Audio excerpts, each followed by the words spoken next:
What's up guys, Houndish here, and today we get a new hotfix for Destiny 2 alongside the weekly reset, and this is hotfix 4004. There are some useful fixes and updates inside of the patch today, and so Bungie adjusts some buggy weapons in Gambit. There are also a bunch of fixes for the Vow of Disciple raid and Witch Queen campaign. But then of course Bungie are increasing the element material caps for items associated with weapon crafting. There are a few other economy fixes and changes there as well, plus a few updates for weapons, armor, and some ability things. So we're going to jump in and break down all of the changes inside of the patch today. And as always, I hope you guys find the video useful. Initially, let's speak about Gambit, and Bungie say they fixed a problem that was causing perks in Gambit PvP to use PvE values. And specifically, Ariana's Vow will no longer one-shot opponents unless they've already taken damage from other sources. And there were certain weapons and perks that were actually getting the PvE damage bonuses. I know Hawkmoon was another weapon that was capable of one-shotting players, so hopefully there'll be less funkiness going on with weapons in that mode. And next, let's speak about investment, and for economy, Bungie say they fixed an issue that were causing Gambit weapons and armor focusing to cost more than expected, and focusing now costs 10,000 Glimmer and 50 legendary shards each. So that's a good change. But also, Raoul's destination materials are now sold for stacks of 5 for 1 legendary shard, which matches the Spider's previous exchange rate. And they fixed a problem that was still allowing weapon telemetries to drop. Plus they point out that players can safely delete all weapon telemetries from their inventories as they no longer have any use and will not be used in the future.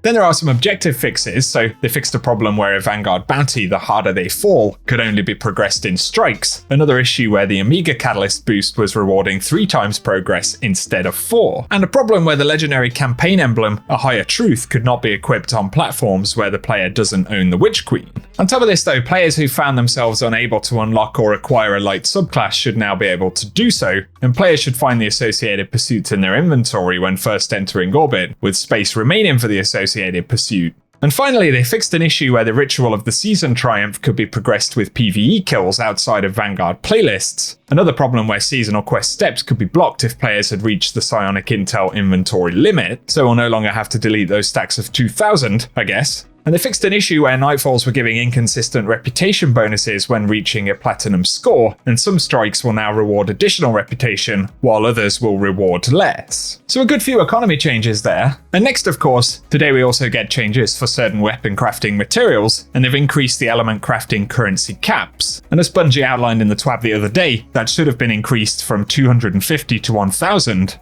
For general elements, and then specifically for neutral element, the cap should be moved from 8,500 to 10,000. On top of this though, they fixed a problem where the sleight of hand trait perk had incorrect crafting requirements. And for seals, they fixed a problem where the Moments of Triumph 2021 title couldn't be equipped. Now though, let's move on to weapons, and they fixed a problem where the explosive personality grenade launcher was not using the correct RPM stat for wave frames. And they say note, the crafting screen will still display the wrong RPM, which will be fixed in a future patch, and the actual weapon item will have the correct stat. They also fixed an issue where the logic ornament for the Lament appeared backwards, a problem where the Lament and Worldline 0 were not networking their attacks correctly, and an issue where a faint box would be visible around the hipfire reticle when using Osteostriga or Forerunner. Plus we have a minor buff for Glaives here, and all Glaives will now reach full charge after 4 successful projectile hits instead of 6, so I'm assuming that applies to the exotic Glaives, and of course will mean that their exotic abilities will be up more regularly. Perhaps not the fix for exotic Glaives that a lot of players would like to see, but it's a little bit of a boost at least.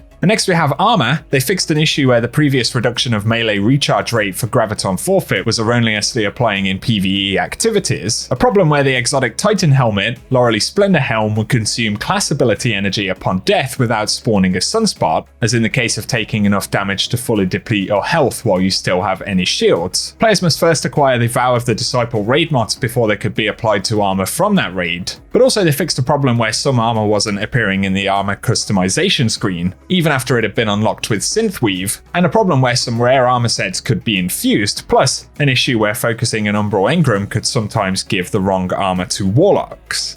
Here we get into it some ability changes though, and boss combatants no longer take additional melee damage while frozen by stasis. So a bit of a nerf to that capability right there. On top of this, Sentinel's Titan Bastion Barricade now takes 20% increased damage from player sources, and this stacks with other sources of anti-emplacement damage like the Hake Breach Armaments Origin trait or anti-barrier rounds. so they'll be easier to take down essentially, and targets with void invisibility active now ping on the radar for 0.6 seconds every 3 seconds until invisibility ends, but normal radar visibility rules still apply. And they say they have seen feedback and data from the first weekend of trials in Season 16, and they want to take a few steps to address outliers in the Void 3.0 subclass kits. These changes are targeted specifically at PvP and won't affect the PvE sandbox. We believe some of the frustration stems from prevalence that will taper off over time as additional subclasses are brought to the 3.0 system, but wanted to address what we can before the next trials weekend, and we'll be on the lookout for feedback and will adjust where needed. So that's positive, and hopefully we'll continue to see those sandbox updates. And it says here they fixed a problem where the Child of the Old Gods could damage some targets through immunity shields.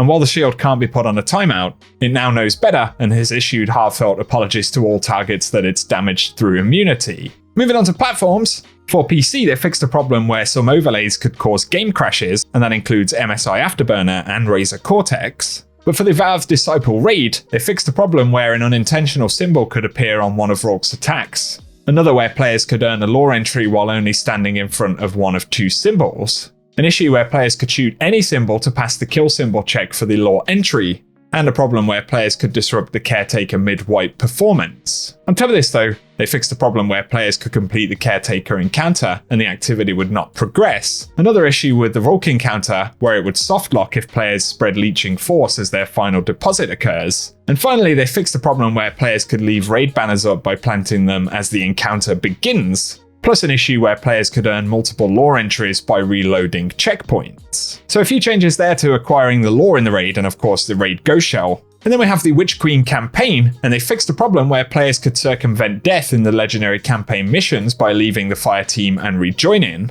So players that join in progress now require a revive. But they also fixed a problem preventing replayable nodes in the Witch Queen campaign from appearing on Throne World map for a small portion of players. And they fixed the displayed possible rewards for legendary difficulty for the ghosts to include Ascendant Alloy. Then in the PsyOps Battlegrounds, they fixed a problem where champions were inconsistently spawning. And for the final few changes here, they fixed an issue where some items were being highlighted as new incorrectly, and this had negative impacts on performance. They also fixed an issue where general game performance could stutter or drop in frame rate while character inventory UI was loading. That's certainly been a pretty annoying one on multiple platforms, so hopefully that's going to improve now. And finally, in the Throne world, they fixed a networking issue that could cause the destructible Pyramid Crux object used in many activities to desync state between the client and the host, causing several issues and confusing players, plus an issue where a third altar could unintentionally be active on the map for a short period. And so there we go guys, quite a mixed bag, lots of fixes there, but also a few important adjustments that we've been looking for as well. So as always, give us any thoughts you have on that down in the comments section, but if you found the video useful today, a rating down below really does help us out on the channel. Plus, if you're new around here, be sure to get subscribed and turn on notifications so I can keep you up to date with everything related to Destiny. But otherwise for now, I appreciate you tuning in, and I hope you guys have an awesome day.